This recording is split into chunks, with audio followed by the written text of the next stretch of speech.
Hello everyone, my name is Yuan Sukla. I welcome you all in my YouTube channel Let's Rock.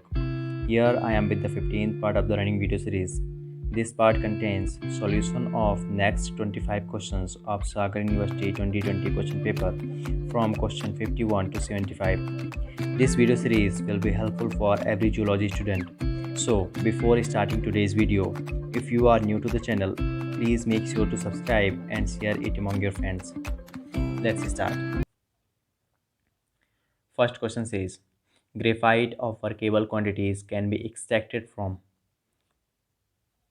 So to answer this question, you should know that these rocks that are given in the options contain which of the following minerals or ores. So like first one is Khondalite. So first of all, Khondalite is named after Khond tribes of Visakhapatnam and Kalahandi of Andhra Pradesh.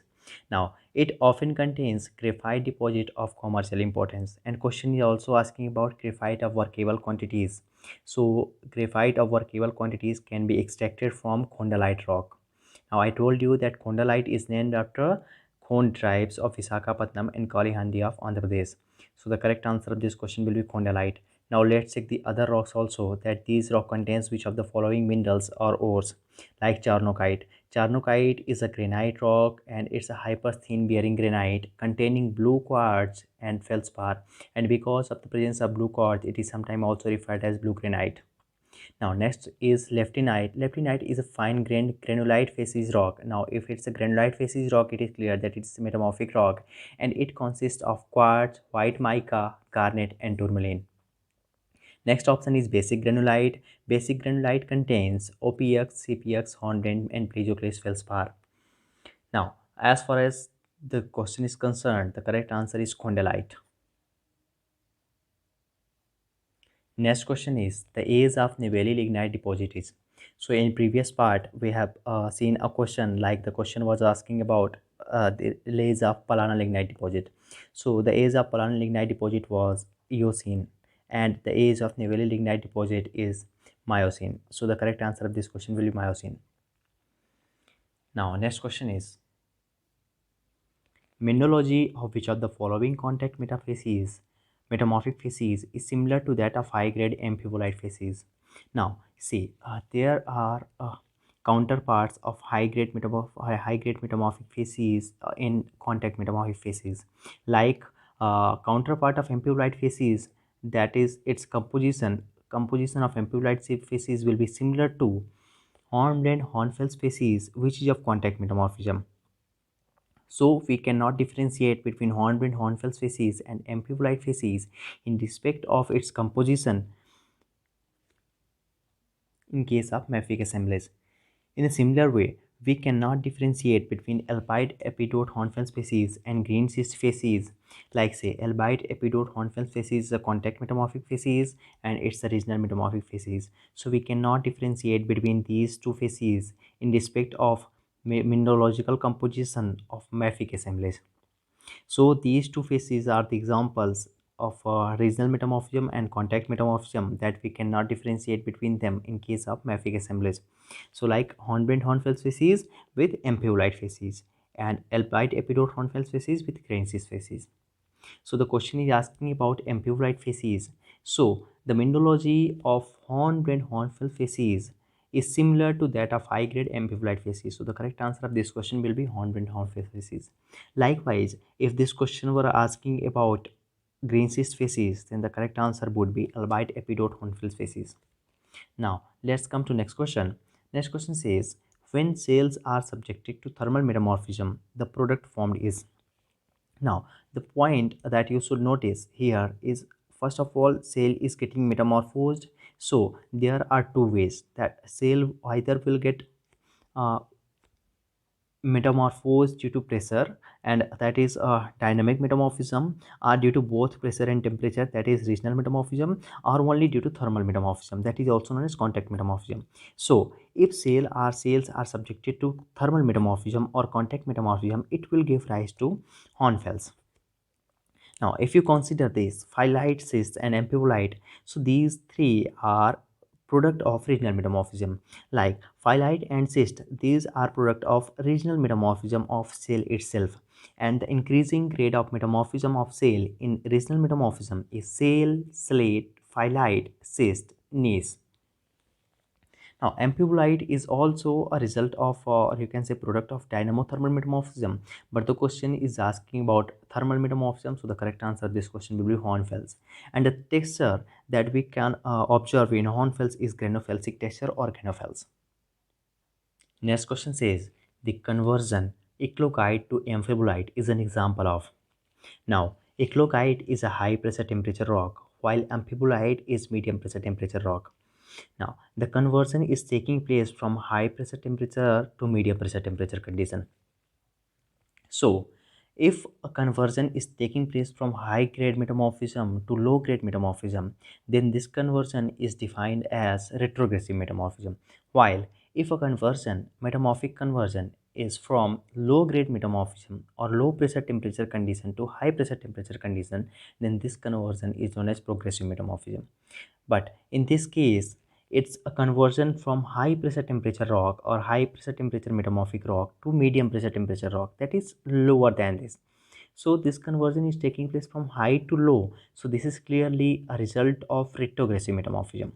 Now let's see the other options also, like progressive regional metamorphism. So example of progressive regional metamorphism, as we have discussed in previous question 54, that increasing rate of metamorphism of shale, that is slate, phyllite, schist, and gneiss. So these are example of progressive regional metamorphism. And also, if the conversion were taking place among amphibolite to eclogite, then amphibolite to eclogite is a result of progressive regional metamorphism, but eclogite to amphibolite is result of retrogressive metamorphism. Now, next term in these options are autometamorphism. Autometamorphism is basically process of secondary mineral reaction or recrystallization of an igneous rock with falling temperature. So this process is more common in plutonic rocks. So this is not the phenomena of metamorphism, though this can be confused with the term this metamorphism, that this is a metamorphic process, but no, this is an igneous process, and this is found commonly in plutonic igneous rock. Basically, it is alteration, clearly, like for example, serpentinization of peridotite. So basically, autometamorphism involves alteration of igneous rocks. Now, next is load metamorphism. From word load, load itself tells us that it is a type of dynamic metamorphism in which pressure due to deep burial has been a controlling influence. So, as far as the question is concerned, I have told you the correct answer will be retrogressive metamorphism. Now, let's come to next question. Next question says, the mineral assemblage larnite, spurite, marvinite is typical of. So, these are facies given in the options. So you should know the assemblies of these facies to answer these type of questions. For first one is sanitite facies, and assemblies of sanitite facies is larnite, spurite, marvinite, merilite, and rankinite. Zeolite facies is have contains lomontite, varrockite, and alcime, and blue schist facies contains glaucophane, aragonite, jadeite, and lawsonite, while granulite facies contains orthopyroxene, clinopyroxene, and plesioclase. But the question is asking about larnite, spurite, and marvinite. So clearly, this composition is of sanidinite facies. So the correct answer to this question will be sanidinite facies. Next question is the growth of glaciers would lead to. Now, this question is basically a common sense based question that grow if there is a condition in which there is a growth of glacier taking place. Now, growth of glacier will clearly lead to drop in sea level, while melting of glacier will lead to rise in sea level that we are experiences nowadays. So the growth of glaciers would lead to clearly drop in sea level. So the correct answer to this question will be drop in sea level. While if the question were asking about the melting of glacier, so melting of glacier would lead to rise in sea level.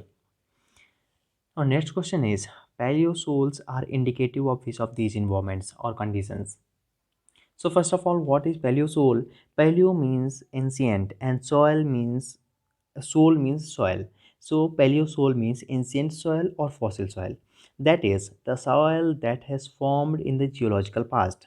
So it will clearly indicate the conditions of non-deposition, and presence of paleosol along the surface is useful in recognizing angular unconformity. So paleosols are indicative of which of these condition, that is non-deposition. Erosion will not be the correct answer because erosion will remove paleosols. That is, we will not observe paleosol if there is erosion taking place. So the correct answer this question will be non-deposition itself. Now, next question is the smallest megascopic layer in a sedimentary sequence is. So there are options like bed, stratum, lamina, and all of the above. Now, what is bed? Bed is a sedimentary layer with thickness greater than 1 centimeter. Now, stratum is a term, or it's you can say strata is a lithological term which is applied to rocks that form layers or beds. So basically, stratum and bed, these both term can be used interchangeably, or you can say these may be synonyms. But next is lamina. Lamina is a small scale sequence of fine layers that occur in sedimentary rock, and thickness would be less than 1 centimeter. So, from this definition itself, it is clear that lamina is the smallest megascopic layer in a sedimentary sequence. Now, the term megascopic, what is meaning of megascopic? Please comment down below. What is meaning of megascopic? Now, next question is alternate deposition of fine and coarse grained sediments give rise to. Now, to answer this question, you should know about the definition of these four beddings: cross bedding, torrential bedding, graded bedding, and festoon bedding. This is clearly a definition of one of these bedding. So let's say first one is cross bedding. As its name suggests, there is a cross. So it means that the beds are found to lie slightly oblique to major bedding plane. Like if this is a bedding plane, then this will like this. This is a planar cross bedding. Or there is another example, that is trough cross bedding, and trough cross bedding include tangential contact. So this will be example of trough cross bedding. So in these beds are lying parallel to, you can say, oblique, not parallel. These are oblique to major bedding planes. Next one is torrential bedding, and torrential, this is the definition, that torrential bedding shows an alteration of coarse current bedded material and finer horizontal lamina. So as the question is asking that alternative position of fine and coarse grained sediments give rise to, so these give rise to torrential bedding, and torrential bedding is characteristic of alluvial fan. So the correct answer of this question will be torrential bedding. While next one is graded bedding. Now, some may confuse between graded bedding, that this would be graded bedding, but no. Graded bedding include gradation in grain size. It's not like alternative position. It's either from coarsening upward or fining downward. Sorry, coarsening upward or fining upward. Like coarsening upward in reverse graded bedding, and fining upward in normal graded bedding. It's not alternative position. Now, next one is festoon bedding. What is festoon bedding? Festoon bedding is rounded ripples and dunes out back and forth into each other and create swooping crossbeds. And these swooping crossbeds are known as festoon bedding. If you will Google festoon bedding, you will clearly take image, and you can easily visualize festoon bedding. Now, next question is, according to Bowman reaction series, the common reaction sequence for ferromagnesium mineral. Now, in Bowman reaction series, there are two branches, that are discontinuous branch and continuous branch, and another is residual phase. Now, ferromagnesium minerals lies in discontinuous branch. In discontinuous branch, these minerals are like olivine, OPX, CPX, biotite, MP-bol, then biotite. And in continuous series, the minerals present are plagioclase, from calcic-rich plagioclase to sodic-rich plagioclase. And in residual phases, K feldspar, muscovite, and quartz are there. Now, question is asking about ferromagnesium mineral. Ferromagnesium mineral, that is, these are present in discontinuous phases, and the correct sequence will be olivine, orthopyroxene, clinopyroxene, MP-bol, and then biotite. So the correct answer of this question will be A. Olivine, then orthopyroxene, then clinopyroxene, then MP-bol, and then finally biotite. If this question were asking about this continuous series, plagioclase feldspar series, then the correct sequence will be anorthite, bitumenite, labradorite, andesine, oligoclase, and elphite. But the question is asking about ferromagnesium minerals, so the correct answer will be olivine, orthopyroxene, clinopyroxene, MP-bol, and then biotite. Now, next question is, which one is not a happy mineral? Now, how will you identify that which of the following mineral is heavy or not? So the criteria to identify this is specific gravity. Now, if we check, or you can say if we see in book, or if we check in handy specimen, specific gravity of ilmenite, garnet, and zircon, these all have high specific gravity. Like ilmenite have 4.5 to 5, garnet have 3.5 to 4, and zircon have 4.7, while gypsum have a specific gravity of 2.32. So clearly, this among these four minerals have low specific gravity. So this will not be a heavy mineral. So the correct answer of this question will be gypsum. Next is quartzite and graphite are example of. So these both, quartzite and graphite, these both are mostly made up of sand particles. So the rock that is composed of sand particles is termed as arenaceous rock, and the example is sandstone. Now, a rock composed of larger particles and sand, like gravel, boulders, and so those are termed as rhodaceous rock. While those rock that are composed of clay, silt, all these materials, those are termed as argillaceous rock, and the example is shale and mudstone. So quartzite and graphite are example of clearly arenaceous rock because these are composed of sand particles. Next question is the rock type which are most desirable at dam site for their very strong and durable dense character and interlocking texture are. So there are three things that you can observe in this question. First one is this very strong and durable dense character, and the second, which is the most important thing, is interlocking texture. Now, interlocking texture itself give you the answer of this question. Now, what is interlocking texture? Interlocking texture is produced by crystallization from a melt, and it can be used. Now, the only option that says the igneous rock, that is telling about igneous rock, is option A, which is plutonic igneous rock. Other than this limestone, it's a sedimentary rock, and also it is a carbonate rock which is not very strong. Second one is gneiss, and third one is shale. Gneiss, though it is a metamorphic rock, but also it doesn't. It is so because it is not of igneous origin, so it doesn't have interlocking texture. Now next is shale. Shale is a sedimentary rock. Clearly, it doesn't have very strong and durable dense character, and it also lack interlocking texture. So the only option that satisfy all the criteria is plutonic igneous rock. And we have also discussed in question number 44, when we were the question was asking about compressibility. Okay, so we have seen in a sequence like quartzite have higher compressibility, and then after quartzite it's what, granite. So the correct answer of this question will be plutonic igneous rock. Next question says, an intergrowth texture in which plagioclase contains inclusions of potash feldspar, that is alkali feldspar, is known as. Now, this is inclusion of K feldspar in plagioclase. So, alkali feldspar in plagioclase. So, if it's A alkali in plagioclase, that it start from A alkali feldspar in plagioclase. So the trick is that if it start from A, this is antiperthite. Alkali in plagioclase means antiperthite, while if it's plagioclase in alkali feldspar, plagioclase in alkali, so it is start from P, and P means perthite. Plagioclase in alkali feldspar, plagioclase in alkali feldspar is perthite. P, plagioclase in alkali feldspar is perthite, while alkali feldspar in plagioclase, alkali feldspar means antiperthite. If it's alkali feldspar in plagioclase, it's antiperthite. So the trick to remember this, because it's quite confusing to remember that inclusion of alkali feldspar in plagioclase is what. So if it start from A, that A in P, so it's antiperthite. If it's P in A, then it's perthite.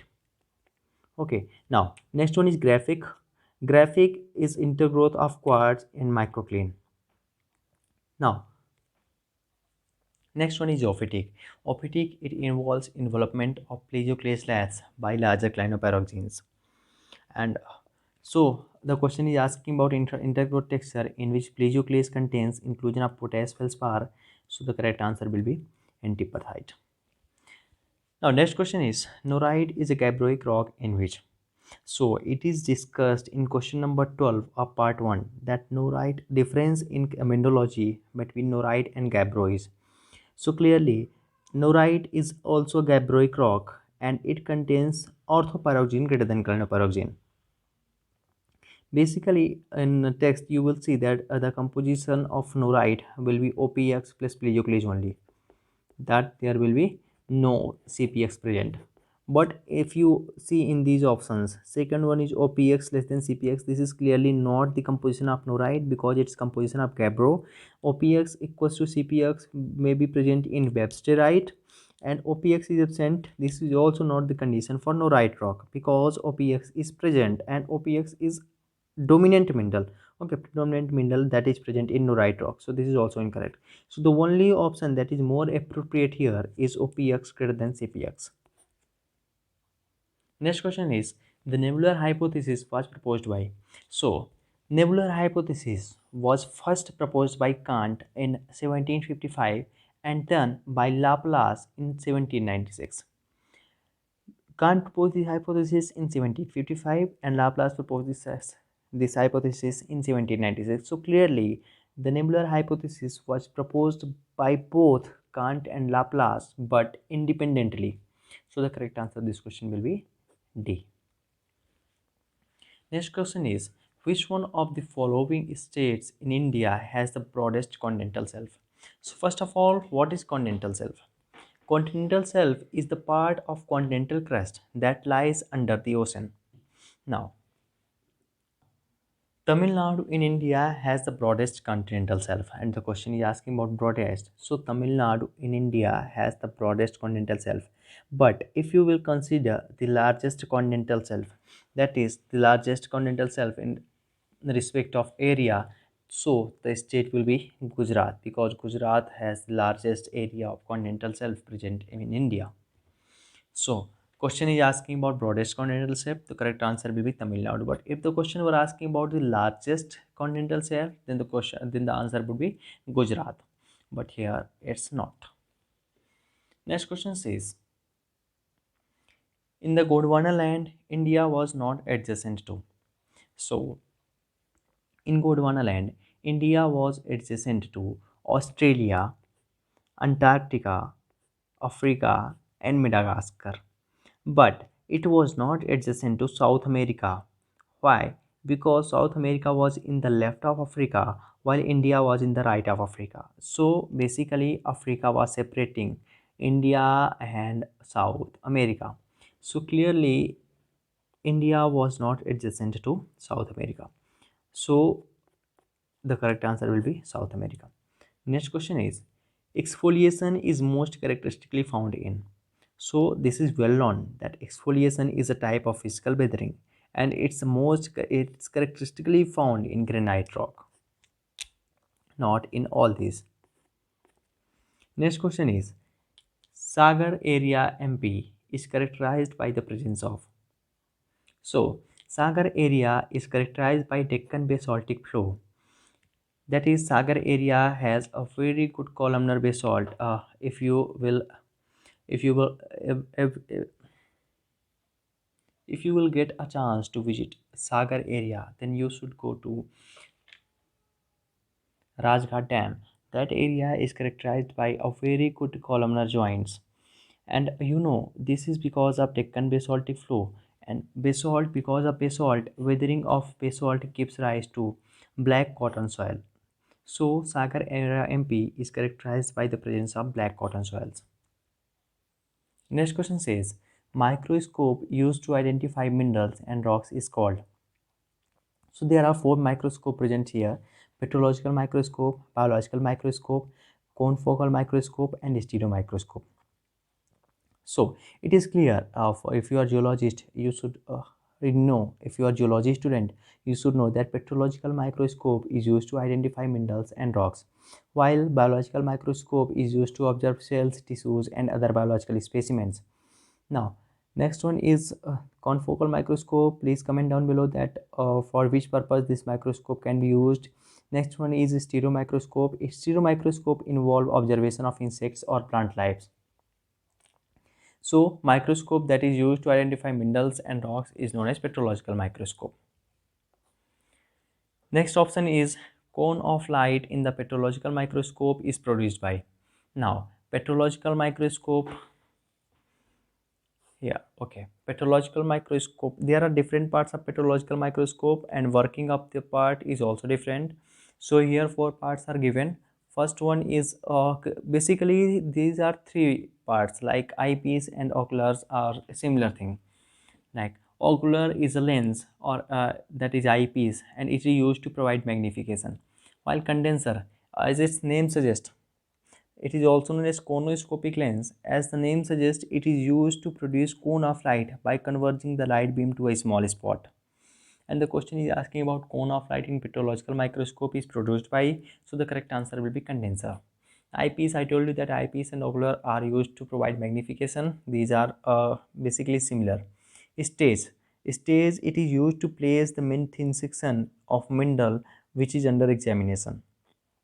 Now these are technical definition of these parts. Now if you can observe, if you have done practicals of mineralogy, optical mineralogy, then you have definitely have shown the petrological microscope. Okay, so you can easily know the work functions of all these parts. Next question is interference of light is produced by. So first of all, interference of light, it is characteristic of or you can say it is property of mineral under cross Nicoll. And cross Nicoll means it is a condition when polarizer and analyzer both are inserted. So basically polarizer is always there, but analyzer we can move it or out, in or out. So if it is in, then we say that the we are observing a a mineral specimen in cross polar. So analyzer is known as upper polar also, and it is used to observe mineral under cross polar and observe various properties. One of them is also interference, and the second is one like extinction and all those things. While polarizer is also known as lower polar, and it is used to observe mineral, to observe light, or you can say it is used to polarize light in east-west direction. Condenser, we have discussed in above of question that it is used to produce cone of light. And eyepiece also we have discussed in above question that it is used to provide magnification. So clearly interference of light is produced by analyzer. Next question is plagioclase feldspar source, and the options are about twinning. First one is cross-size twinning. So cross-size twinning is characteristic feature of microcline. Multiple twinning. Multiple twinning is also known as polysynthetic twinning or repeated twinning, and it is characteristic feature of plagioclase feldspar. Next one is symmetrical twinning. Please comment down below what is symmetrical twinning and which mineral shows symmetrical twinning. And next one is simple twinning. Simple twinning is shown by orthoclase. So question is asking about plagioclase feldspar. So the correct answer of this will be multiple twinning. Thank you guys for watching this video. If you love the content, please click the like button and don't forget to subscribe the channel and share among your friends.